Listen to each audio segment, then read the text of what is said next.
오늘 요한복음 17장의 두 번째 부분을 말씀을 드리려고 합니다. 요한복음 17장은 총 3개 부분으로 나누어진다고 이제 말씀을 드렸는데요.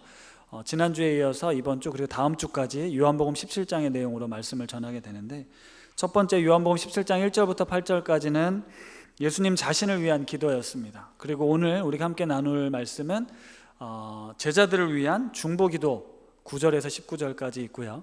그리고 세 번째는 모든 믿는 사람들을 위한 기도로 20절에서 26절까지 다음 주에 말씀을 보게 됩니다. 오늘 두 번째 파트 예수님의 중보기도, 제자들을 위한 중보기도, 그 내용의 핵심은 오늘 설교의 제목과 같습니다. 그들을 진리로 거룩하게 하옵소서가 예수님의 중보기도, 제자들을 위한 중보기도의 핵심입니다. 하나님께 영광 돌리는, 그러니까 세상과는 구별된 그리스도인들,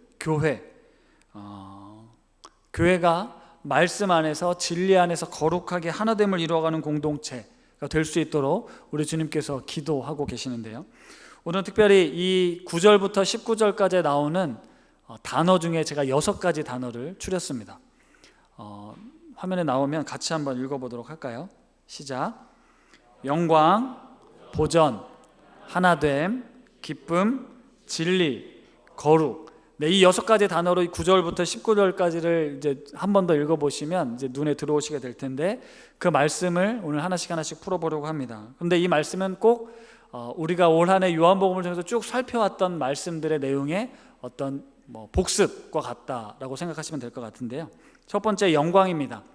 지난주는 하나님께 영광 돌리는 삶에 대해서 말씀을 드렸습니다. 하나님께 영광 돌리는 삶은 뭐냐? 근데 십자가를 지는 삶이다. 십자가를 지는 사람은 어떤 사람이냐? 어떤 삶이냐? 다른 사람의 유익을 구하는 삶, 목숨을 버리는 삶, 사랑하며 사는 삶이 십자가를 지는 삶이다. 그 삶을 통해 하나님이 영광 받으신다라고 이제 말씀을 드렸습니다. 그런데 하나님께서 우리에게 영광 돌리는 삶을 살라고 요구하시면서 너의 힘으로 네가 한번 열심히 애써봐라, 그렇게 나에게 영광을 돌려라 라고 말씀하지 않으셨습니다. 하나님의 말씀은 맞지만, 우리도 그렇게 사랑해야 된다는 건 알지만, 사랑하며 산다는 것, 다른 사람의 유익을 위해 산다는 게 얼마나 어려운 일인지 우린 너무나도 잘 알고 있습니다. 제가 그렇게 살아야 되는 건 알지만 그렇게 사는 것이 현실적으로 얼마나 어려운가를 우리는 늘 이제 부딪힌다라는 거죠. 맞습니다. 우리의 노력으로, 어떤 우리의 의지로, 우리의 행함으로는 하나님이 원하시는 완벽함에 이룰 수가 없습니다. 하나님의 기준에 인간은 도달할 수가 없습니다. 그래서 하나님께서 우리에게 원하시는 건 내가 할 수 없다는 것, 내가 약합니다, 내가 할 수 없습니다라는 걸 인정하고 나에게 자신을 하나님께, 예수 그리스도께 너의 삶을 맡기라고 말씀하시는 겁니다. 내가 그 안에, 그가 내 안에 거하면 너희가 열매를 자연스럽게 맺는다라고 말씀하셨죠. 내가 십자가에서 죽고 그리스도가 내 안에 살게 될 때 이 삶을 살아낼 것이다. 이제 우리가 교회를 다니면서 신앙을 가지고 추구해야 되는 목표는 바로 이것입니다. 십자가의 삶을 어떤 내가 가진 경험, 내가 가진 달란트, 내가 가진 노력, 성품, 이것으로 이루는 것이 아니라 내가 철저하게 주님 앞에 죽고 예수 그리스도가 내 안에서 살게 될 때 우리는 이 삶을 살게 된다는 거죠. 자녀들을 키우면서도 참 많이 느낍니다. 사랑으로 참 많이 가르치려고 합니다. 그런데 우리가 아무리 노력하고 애써도 뜻대로 되지 않는 게 사람입니다. 사람. 성령께서 그 마음을 만지시고 주장하면 그렇게 애쓰고 수고하던 것들이 자연스럽게 됩니다. 결국 우리 그리스도인들의 가장 중요한 숙제는 예수님을 만나는 거예요. 하나님을 인격적으로 만나면 됩니다. 내가 옆에서 아무리 맞는 말을 해도 그 마음을 하나님께서 만지지 않으시면 되지 않더라는 거죠. 재밌는 사실은 오늘 10절 말씀인데요, 제가 10절 말씀을 한번 읽어드려 볼게요. 내 것은 다 아버지의 것이요 아버지의 것은 내 것이온데 내가 그들로 말미암아 영광을 받았나이다. 여기서 말하는 그들은 누구냐면 제자들입니다. 예수님이 하나님 앞에 기도하는데 내가 제자들로 말미암아 지금 영광을 받았다라고 이야기를 합니다. 제자들의 모습, 좋은 말로 모습이지, 그 꼴을 보면, 제자들이 하는 꼴을 보면 이건 좀 말이가 앞뒤가 안 맞습니다. 제자들은 어떤 제자들이었냐면 내가 지금 곧 죽을 거다라고 얘기를 했는데 말귀를 못 알아듣습니다. 그리고 곧 올 이 메시아 왕국에 누가 더 큰지, 누가 더 높은 자리를 차지해야 될지를 다투고 있었습니다. 그렇죠? 네. 그리고 배신자도 나왔고요. 그리고 배신할 것도 예언하고 있습니다. 예수님이 곧 잡히시자 제자들은 뿔뿔이 다 도망을 칩니다. 그렇다면 여러분, 주변 사람들이 이 예수 공동체를 보고 어떻게 생각했을까요? 거 봐라, 그런 인간들 모아다 놓고 무슨 뭘 해보겠다고 아마 손가락질 받았을 겁니다. 내가 그런 사람들 모았을 때 이미 다 알아봤다 얘기를 했을 겁니다. 세상 사람들은 그런 제자들을 보며 똑같이 조롱했을 텐데, 예수님께서는 마지막 기도의 자리에 내가 그들을 통해 영광을 받았다라고 이야기를 하고 있어요. 이게 은혜예요. 예수님께서는 제자들의 앞날을 알고 계셨던 거거든요. 제자들이 성령을 받고 어떻게 변화될지를 알고 있었어요. 그걸 알고 미리 앞당겨서 내가 영광을 받았습니다라고 기도를 하고 있습니다. 믿음은 이런 겁니다. 내 눈에 지금 보여야만 믿어지는 게 아니에요. 옆에 지체들, 우리 가족들, 우리 자녀들 하나님 손에 맡긴 이 영혼은 하나님께서 책임지시고 하나님께서 바꾸실 것이라는 걸 믿음으로 보는 게 우리에게 필요하다라는 거예요. 불가능해, 내가 그럴 줄 알았어, 내가 이럴 줄 알았다라고 얘기를 하는 건 우리의 한계이고요. 예수님께서는 그런 우리를 보시고 내가 너를 통해 영광을 받았다라고 하나님께 기도하고 있다는 겁니다. 이게 얼마나 감격스러운 일인지 모르겠습니다. 두 번째 단어는 보전이라는 단어입니다. 새 번역에는 지키다, 보호한다라고 번역이 됐는데요, 곧 세상을 떠나실 예수님께서 제자들을 지키고 보호해달라고 기도하고 있습니다. 11절 말씀에 거룩하신 아버지여 내게 주신 아버지의 이름으로 그들을 보전하사 지켜주시고, 12절 내가 그들과 함께 있을 때 아버지의 이름으로 그들을 보전하고 지키었나이다. 15절엔 그들을 세상에서 데려가시기를 위함이 아니요 다만 악에 빠지지 않게 보전하시기를 위함이나이다. 예수님께서 3번씩이나 제자들을 지켜달라고, 보호해달라고, 내가 있을 땐 그들을 아버지의 이름으로 지켰는데 내가 떠나가더라도 그들을 지켜달라고 우리를 위해 예수님께서 기도하고 계시는 거예요. 우리가 보혜사 성령님에 대해서 말씀을 이제 배웠잖아요. 성령님께서 우리에게 오셔서 우리가 예수님께서 말씀하신 걸 깨닫게 해주시고 생각나게 해주시고 진리로 살아갈 수 있도록 인도해 주신다라고 말씀하셨습니다. 성령께서 우리 가운데 거하셔서 우리를 평강으로, 세상이 줄 수 없는 평안으로 내가 너를 지켜주겠다 말씀하시죠. 사도 요한이 기록한 이 세상, 그 세상은 우리가 지금 살아가는 세상을 말합니다. 하나님을 알지 못하는 세상이에요. 하나님을 대적하는 사람, 하나님을 알지 못해서 스스로 높아진, 교만해진 이 세상 속에서 사단은 끊임없이 우리를 유혹하고 넘어뜨리려고 집어삼키려고 합니다. 에베소서는 말하죠. 우리의 싸움은 혈과 육에 가는 것이 아닙니다. 통치자들과 권세들과 이 어둠의 세상 주관자들과 하늘에 있는 악한 영들을 상대합니다 라고 이야기를 합니다. 우리가 그리스도인으로 살아가는 이 세상은 이렇게 보이지 않는 영적 전쟁터와 같다라는 거죠. 그래서 전신갑주를 취하라고 이야기를 하고 있습니다.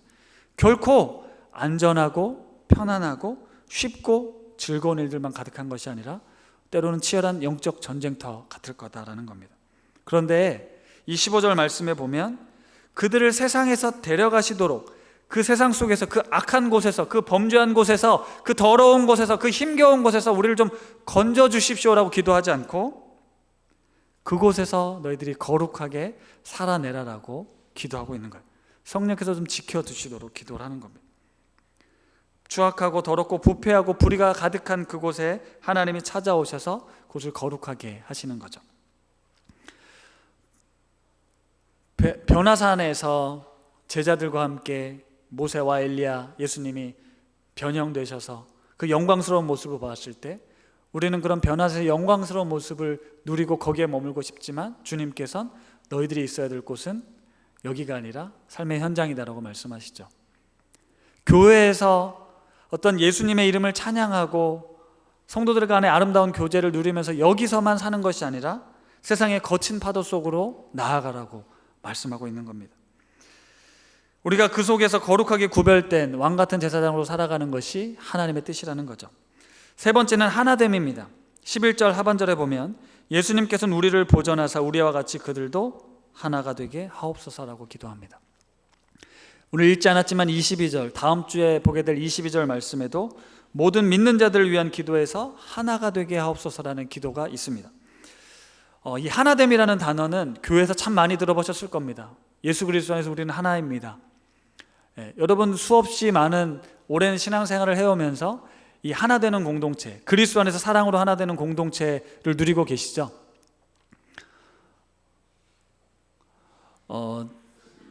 하나됨이라는 설교를 할 때마다 제 마음은 너무나도 간절한데 이게 얼마나 어려운지에 대한 늘 부딪힘이 있습니다. 저는 굉장히 이상적인 공동체를 꿈꾸는데 현실은 그렇지 않다는 걸 정말 많이 느낍니다. 우리 순장님들 이제 세워주시고 또 순위 하나, 그리스도 안에서 사랑으로 하나 되는 공동체를 이루어야 된다는 건 너무나도 잘 알지만 톡을 보내도 답이 없는 순원들을 사랑한다는 건 결코 쉬운 일이 아닙니다. 수많은 사람들이, 서로 다른 사람들이, 다른 배경을 가진 사람들이 모여서 하나를 이룬다? 말도 안 되는 일처럼 느껴질 때가 있다는 거죠. 그래서 이 하나됨을 말씀할 때마다 참 이 부담스러운 감이 있습니다. 분립개척하고 이제 벌써 11월이잖아요. 10개월이 지났습니다. 처음에 꿈꾸었던 가족과 같은 공동체, 성도들이 서로를 알아가고 가정을 알고 자녀들을 알고 이름을 불러주고 늘 보면 반갑고 행복한 그런 공동체를 꿈꾼다고 1월 마지막 주에 에베소서 말씀을 가지고 나누었습니다. 제가 그 설교 말씀을 다시 리바이벌 하진 않겠습니다. 가셔서 1월 첫째 주 말씀을 들어보시면 어떤 공동체를 꿈꿨는지를 알아보실 거예요.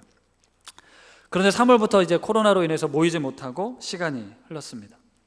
오늘도 순별로 모이셨지만 순모임도 안 되고 식사도 안 돼서 잠깐 끝나고 인사만 하고 돌아가게 되는데요. 이런 시대에 앞으로 계속해서 마스크 쓰고 예배드리고 마스크 쓰고 모임하고 이런 시대에서 우리가 어떻게 공동체를 만들지? 어떤 공동체를 세워가야 하지? 그러니까 이제 고민이 된다라는 거죠. 제자들도 예수님께서는 하나 되는 공동체를 말씀하셨는데요. 예수님도 아셨던 거예요. 출신 성분도 다르고 하는 일도 달랐고 개성도 있었던 사람들이 내가 떠나고 나면 와야 될까? 그게 염려가 되셨던 거예요. 그래서 기도하고 있어요. 사실 우리는 교회 안에 어떤 다툼과 분쟁들을 많이 경험했기 때문에 공동체라는 것에 대한 기대감도 사실 좀 낮다라는 걸 알고 있습니다. 그냥 나만, 내 신앙만 잘 유지해도 좋고 나랑 맞는 몇 사람들하고만 지내도 괜찮지 굳이 저 사람까지 나랑 뭐 잘 맞지도 않는데 그 사람까지 뭐 내가 품어야 되지? 이런 생각을 한다라는 거죠. 일주일간의 삶도 피곤하고 지치는데 왜 교회에 와서까지 그렇게 힘든 일을 해야 되지라고 생각할 수 있다는 겁니다. 그런데 우리 주님께서는 그런 우리가 그리스도 안에서 하나 될 것을 위해서 기도하고 있다는 거예요. 이게 매우 중요합니다. 고별 설교 그리고 마지막 기도의 핵심 내용 중에 하나가 하나됨이에요. 믿는 사람들이 그리스도 안에서 하나됨을 이루는 것, 그것을 위해서 예수님께서 기도하고 있습니다. 그런데 이 하나가 된다라는 예수님의 기도를 잘 생각해 보면요, 우리는 자꾸 하나 되면 이 사람하고 내가 하나가 되어야 된다라는 이런 것 때문에 부담스러운데 하나가 되는 데 있어서 먼저 우선순위는 하나님과 우리가 하나가 되는 겁니다. 예수님이 이렇게 말씀하셨거든요. 우리와 같이 그들도, 여기서 말하는 우리는 하나님과 예수님, 성령님, 이 삼위일체 하나님이시거든요. 삼위일체 하나님이 우리와 같이 그들도 하나가 되게 해달라는 거예요. 삼위일체에 대한 교리는 너무 신비로워서 뭐 설명하기가 어렵지만 사랑 안에서 하나를 이루시는 그 성부, 성자, 성령 하나님이 하나 된 것처럼 그들도 하나가 되게 해달라는 겁니다. 그럼 먼저가 뭐냐면 내가 하나님 안에, 하나님이 내 안에, 그분과 내가 하나가 되는 것이 이루어지면 성도와 성도 간의 하나됨은 자연스럽게 된다라는 말씀이거든요. 우리가 사랑으로 하나 되겠다라는 건 이걸 명령으로 생각하고 내 스스로 되지 않는데 내가 억지로 사랑하면 사랑할 수가 없습니다. 피곤하고 힘들기만 합니다. 그런데 내가 하나님 안에 거하면, 하나님이 내 안에 거하고 내가 그분과 하나가 되면 자연스럽게 사랑하게 된다는 거예요. 아까 영광스럽다라는 그 말과도 같습니다. 우리 스스로는 거룩하게 영광스럽게 될 수가 없어요. 사랑할 힘이 우리에게는 없습니다. 하지만 그분이 내 안에, 내가 그 안에 거하면 자연스럽게 열매를 맺게 되는 것처럼 하나됨도 자연스럽다라는 거예요. 그 사람이 하나님의 형상으로 지어졌고 내 안에 있는 하나님이 그 안에도 있다라면 우린 자연스럽게 하나가 될 수밖에 없다라는 겁니다. 어떤 인위적인 통일성을 말하는 게 아니에요. 기계적인 통일성을 말하는 게 아닙니다. 우린 분명 다릅니다. 다른 생각, 다른 성격, 다른 기대 가지고 있습니다. 세상을 보는 방식도, 세상을 살아가는 방식도 다릅니다. 하지만 그 다름 속에 연합이 이루어질 수 있는 것, 그게 삼위일체이신 서로 다른 성부, 성자, 성령 하나님이 사랑으로 하나 되는 것처럼 그리스도 안에서 우리가 한 몸을 이룬다는 것, 하나가 되는 건 신비예요. 그 신비는 네가 나처럼 되어야 돼, 내가 원하는 대로 되어야 돼, 우리 교회가 가르치는 대로 되어야 하는 것이 아니라 각자 안에 주어진 하나님의 형상 그대로가 서로 연합하여서 만들어지는 공동체를 뜻합니다. 이제 이건 우리 교회가 계속해서 관심을 갖고 풀어가야 될 방향성이기 때문에 제가 뒤에서 한 번 더 언급하겠습니다. 네 번째는 기쁨입니다. 예수님께서 이렇게 기도하는 건, 내가 이렇게 기도하는 건 제자들로 하여금 내 기쁨을 그들로 충만하게 가지게 합니다 라고 기도를 하고 있습니다. 이해할 수 없는 기도입니다. 십자가를 앞에 두고 내 안에 기쁨이 있다, 십자가의 고난을 앞두고 내 안에 기쁨이 있다 라고 예수님이 말씀하세요. 이건 기독교의 신비라고 할 수 있는데요, 히브리서 기자가 이런 말씀을 기록해 두었습니다. 히브리서 12장 2절 말씀인데요, 같이 한번 읽어보겠습니다. 시작.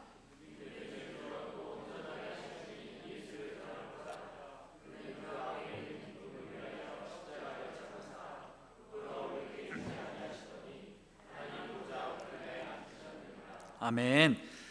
그 앞에 있는 기쁨, 십자가 너머에 있는 기쁨을 보시고 십자가를 참아내셨다는 거예요.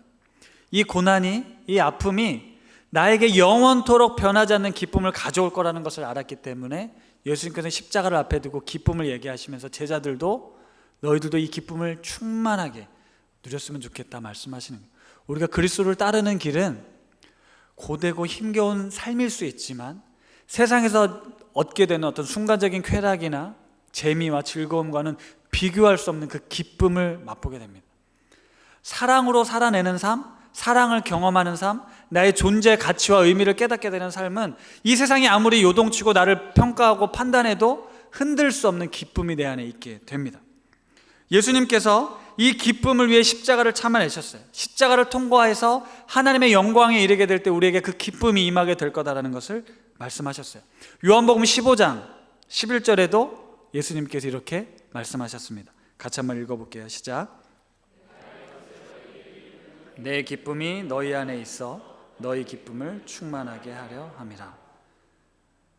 15장은 예수님 안에 거하는 삶, 그렇죠? 포도나무 대신 예수님 안에 거하면 내 기쁨이 너희 안에 있어서 기쁨이 충만하게 될 거다. 우리가 그리스도 안에 있게 될 때 이런 충만한 기쁨을 누리게 된다는 겁니다. 다섯 번째는 진리입니다. 진리는 우리가 요한복음을 통해서 계속해서 들어왔던 것입니다. 여러분, 진리가 무엇인가요? 진리가 무엇입니까? 예수 그리스도가 진리입니다. 그분의 존재가, 그분의 이름이, 그분의 삶이 진리입니다. 근데 요한복음 1장에 보면 말씀이 육신이 되어 우리 가운데 거하셨다라고 이야기를 합니다. 말씀이 육신이 되어 우리 가운데 거하신 분이 예수 그리스도이십니다. 말씀이 예수 그리스도고 말씀이 진리이고 진리가 예수 그리스도가 되는 것이죠. 그래서 요한복음 8장 32절, 우리 이 말씀도 같이 한번 읽어보도록 하겠습니다. 시작.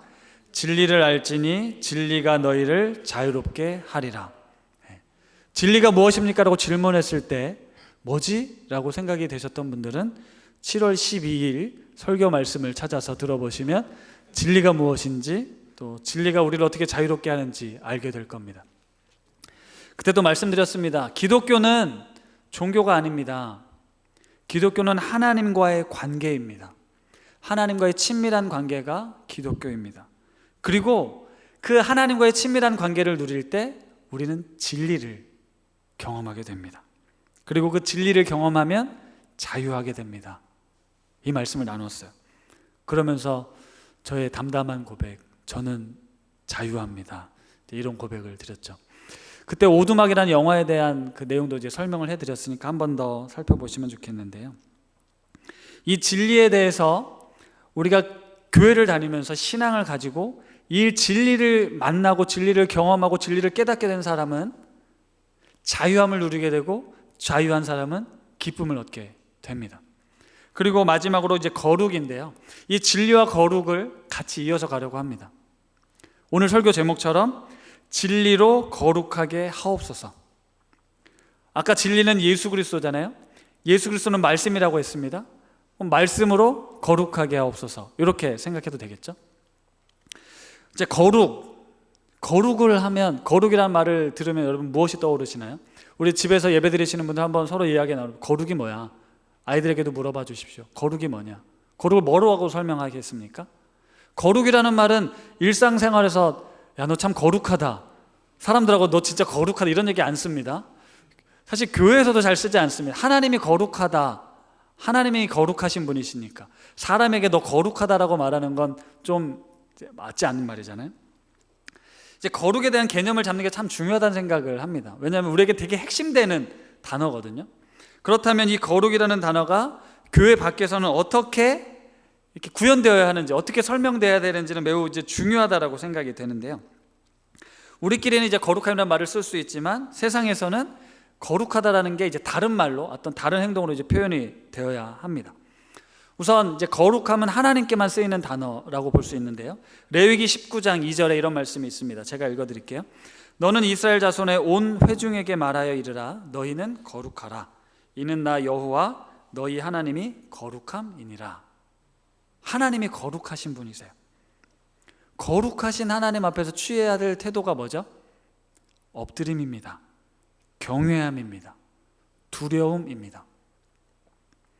거룩하신 하나님 앞에서 우리가 취해야 될 태도는 지금 거룩함입니다. 아니, 경외함입니다. 지금 예배 드리시는 여러분들 마음엔 그 두려움과 경외하는 마음이 있습니까? 이 거룩함과 두려움을 강조했었던 교회에서는 우선 예배당이 굉장히 엄숙합니다. 모든 보여지는 것들이 우리 스스로를 굉장히 낮추게 하죠. 하나님이 거룩하시고 거룩하신 하나님 앞에 우리가 그런 모습을 보여야 되기 때문에 이제 그런 거룩한 성전을 많이 추구해 왔습니다. 출애굽기나 레위기를 보면 이 거룩하신 하나님 앞에 우리 인간이 다가갈 수 있었나요? 없었습니다. 죄 많은 인간이, 죄를 가지고 있는 인간은 하나님 앞에 설 수 없었어요. 심지어 하나님 앞에 범죄했다가 지성소에 들어가서 죽은 사람들도 있죠. 하나님은 그런 분이십니다. 죄가 없으신 분이에요. 거룩하신 분이어서 인간이 함부로 갈 수 없습니다. 우리 하나님의 거룩은 그런 거룩이에요. 그런데 거룩하신 하나님께서 예수님을 통해서 어떻게 우리에게 다가오셨냐면, 그러니까 나에게 오지 마, 함부로 오면 안 돼, 너희들 다쳐 죽어 라고 얘기하시던 분이 오지 말고 내가 갈게 말씀하셨어요. 이게 뭐냐면 성육신이에요. 거룩하신 하나님이 인간의 몸을 입고 오신 것.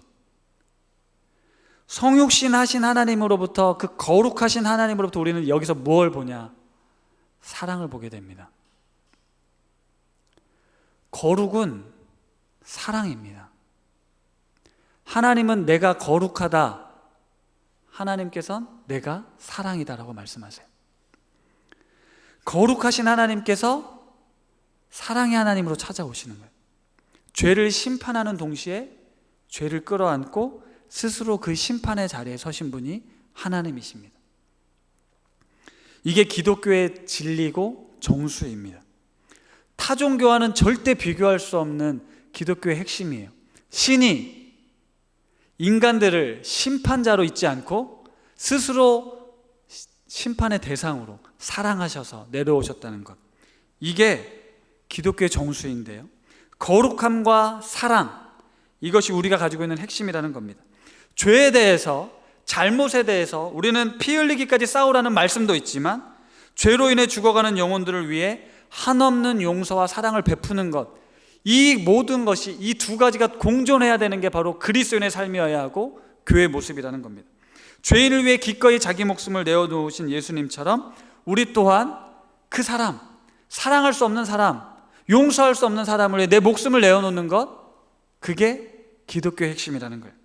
이게 기독교가, 교회가, 그리스도인들이 세상과 절대적으로 구별된 모습이라는 겁니다. 세상에서의 거룩함을 어떻게 나타내냐고요? 우린 사랑으로 나타내야 된다는 거예요. 구약에서 거룩하신 하나님이 신약에 와서 사랑의 하나님으로 바뀐 게 아닙니다. 잘 보세요. 레위기 19장 2절 말씀을 제가 좀 전에 읽었잖아요. 내가 거룩하니 너희도 거룩하라 말씀하셨어요. 이제 집에 가셔서 레위기 19장을 펴서 한번 읽어보십시오. 레위기 19장에 무슨 내용들이 나오냐면 내가 거룩하니 너희도 거룩하라라고 말씀하시고 이웃과 어떻게 지내야 되는지 말씀하시는 거예요. 화목제물, 이웃과 제물을 나눠 먹어야 된다. 이삭을 주울 때 남겨두어라. 이웃과 나누어 먹고 도둑질하지 말고 속이지 말고 억압하지 말고 괴롭히지 말고 재판할 때 불의를 행하지 말고 형제를 좀 미워하지 말아라 말씀하고 있는 거예요. 내가 거룩하니라고 말씀하시고 사랑하라라고 이야기를 하시는 거예요. 그렇게 행동으로 보여주라라고 말씀하세요. 그리고 레위기 19장 18절 우리 같이 한번 읽어보도록 하겠습니다. 시작.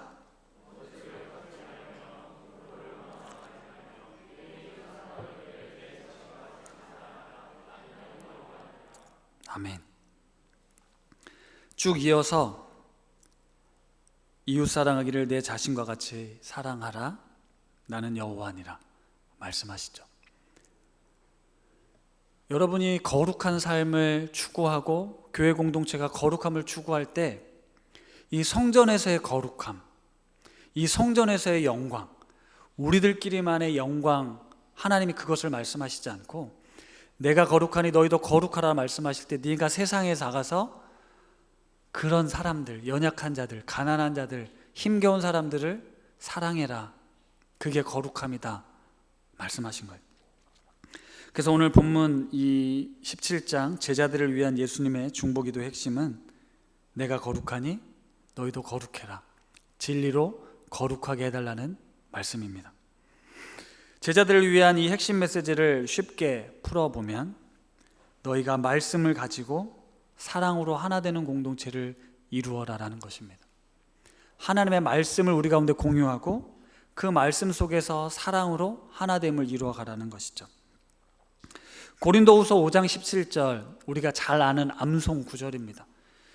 그런즉 누구든지 그리스도 안에 있으면 새로운 피조물이라 이전 것은 지나갔으니 보라 새 것이 되었다. 우리가 암송하는 말씀이에요. 내가 그리스도 안에서 새로운 피조물이 되었다. 너무 감사합니다. 나를 구원하신 주님 감사합니다. 우리는 이 구원의 감격을 갖고 살아가야 되는데 고린도후서 5장 17절 뒤에 나오는 18절과 19절 말씀 한번 같이 읽어보도록 하겠습니다. 시작.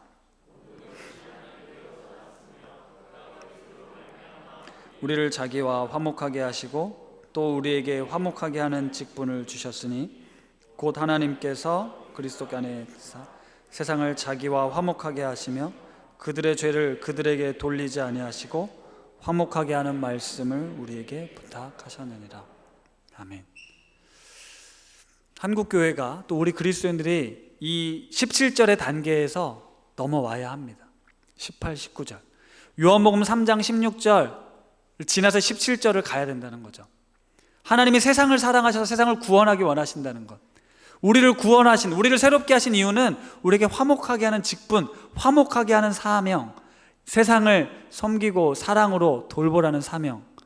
거룩은 우리들만의 거룩이 아니라 세상을 사랑하며 그 거룩을 드러내라고 말씀하고 있는 겁니다. 사랑하는 성도 여러분, 예수님께서 제자들을 위해 기도하십니다. 세상에서 지켜주시도록 기도하고 제자 공동체를 통해 영광스럽게 될 것을 위해 기도하셨습니다. 그리고 하나됨을 이루라고 기도하고 더 나아가 그 하나됨을 통해 기쁨을 맛볼 것을 위해서 기도하고 있습니다. 그 말씀을 요약해서 말씀이 살아있는, 말씀이 나누어지고 믿음으로 하나됨을 이루어가는 그런 공동체를 이루기 위해 주님께서 기도하십니다. 우리가 사는 세상, 우리가 두 발을 딛고 살아가는 세상은 끊임없이 치이고 깨지고 넘어지고 아프고, 그런 우리의 삶 속에서 다시 이 공동체, 신앙 공동체로 와서 말씀을 통해 회복되고 사랑으로 위로받고 격려를 통해서 일어나서 다시 세상에 나가 그 사랑을, 십자가의 삶을 살아내는 것, 그게 하나님이 우리에게 원하시는 삶이라는 거죠.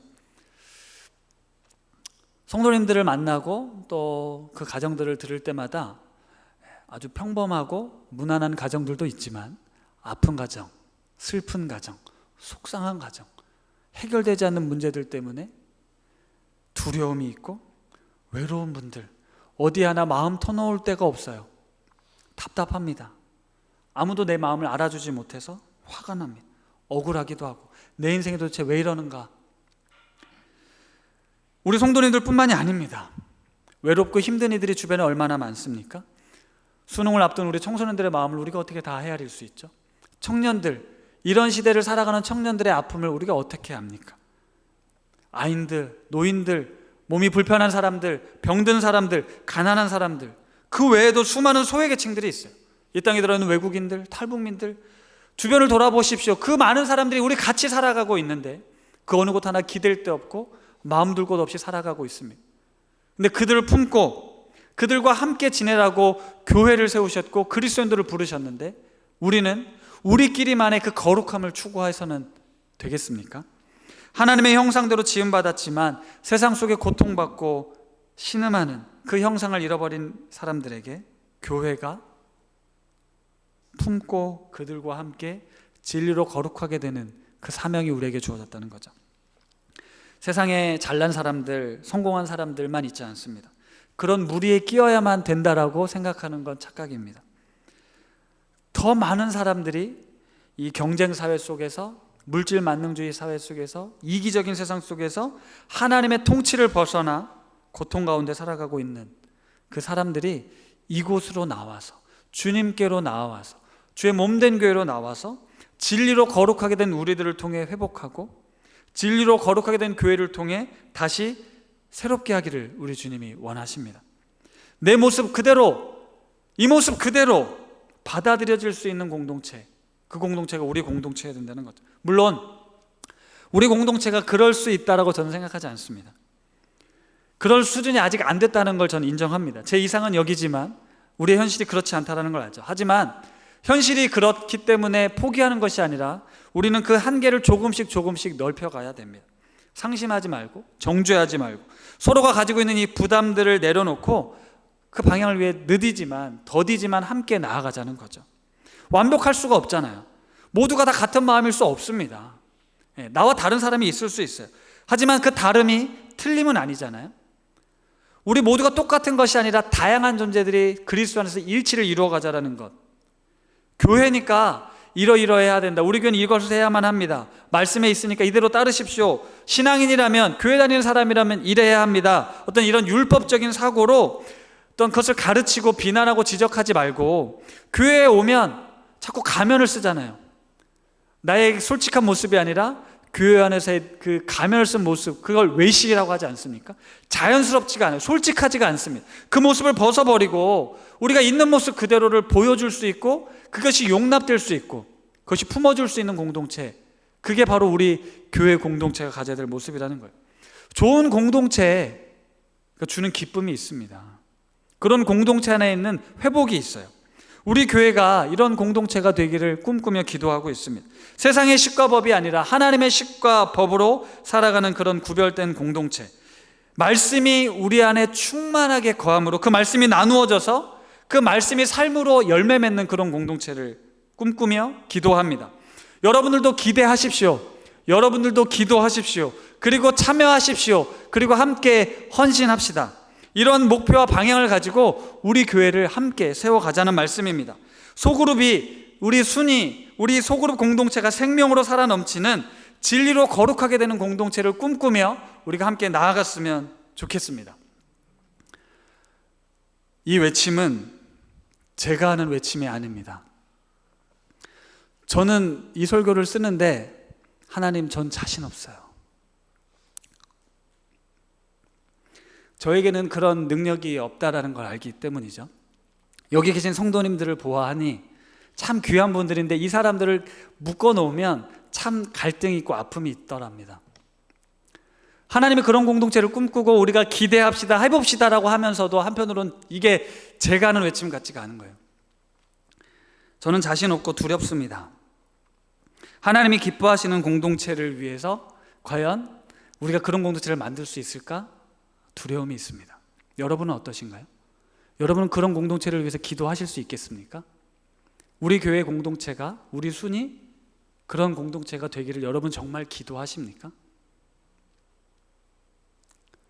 근데 제가 이렇게 쉬지 않고 타자를 칠 수 있었던 건 이제 성령께서 이제 감동을 주셔서 치긴 했지만, 오늘 말씀에 보면 예수님께서 그들을 진리로 거룩하게 하옵소서라고 기도하시는 거예요. 예수님이 기도하신다니까요. 물론 저도 기도하지만 주님께서 우리 공동체를 향해서 기도하고 계세요. 우리가 지금 눈앞에 보이는 현실은 분열된 것 같고 하나 될 수 없을 것처럼 보이는 것 투성이 맞습니다. 그런데 주님께서 기도하세요. 너희가 하나 되어야 한다라고 말씀하시죠.